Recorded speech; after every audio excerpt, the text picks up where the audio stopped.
कोई इंसान आपके साथ आगे जाकर चलेगा कि नहीं चलेगा।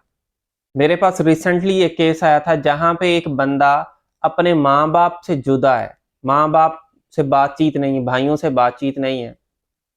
और उसकी आगे जब शादी हुई तो वो अपनी बीवी के साथ भी अच्छे से नहीं चला। उसको भी उसने डिग्रेड करना शुरू कर दिया, कंट्रोल करना शुरू कर दिया। याद रखिएगा, जो इंसान अपने पेरेंट्स के साथ सिंसियर नहीं है, स्पेशली कहा जाता है मर्द का, अगर मर्द अपनी मां से ही सिंसियर नहीं है, मां से ही बात नहीं करता, तो याद रखिएगा बहुत ज्यादा चांसेस हैं आगे जाके वो आपको भी तकलीफ दे।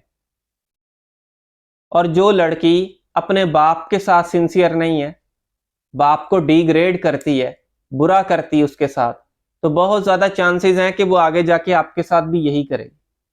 अब देखो, एक शख्स है जो अपने माँ बाप से जुदा है, माँ बाप से अलग है, उनसे सलाम दुआ खाना पीना ही नहीं है उसका।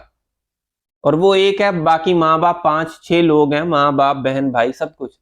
तो जो एक बंदा जिसके पांचों से उसकी दोस्तियां नहीं है या पांचों के साथ उनका रिश्ता बिगड़ा हुआ है, तो बहुत ज्यादा चांसेस है उस बंदे के अंदर फॉल्ट है ना, कि उसके अपने ही उसके साथ बात नहीं करते, उसका अपनों के साथ ही ताल्लुक नहीं है, तो वो आपके साथ कैसे सिंसियर हो सकता है। मां जैसी भी हो, उसके दिल में एहसास होता है बच्चे के लिए, जैसी भी मां हो, ठीक है। लेकिन फिर भी अगर आप मां का ख्याल नहीं करते, तो याद रखिएगा, कैसे कोई कह सकता है आप सिंसियर हो सकते हो।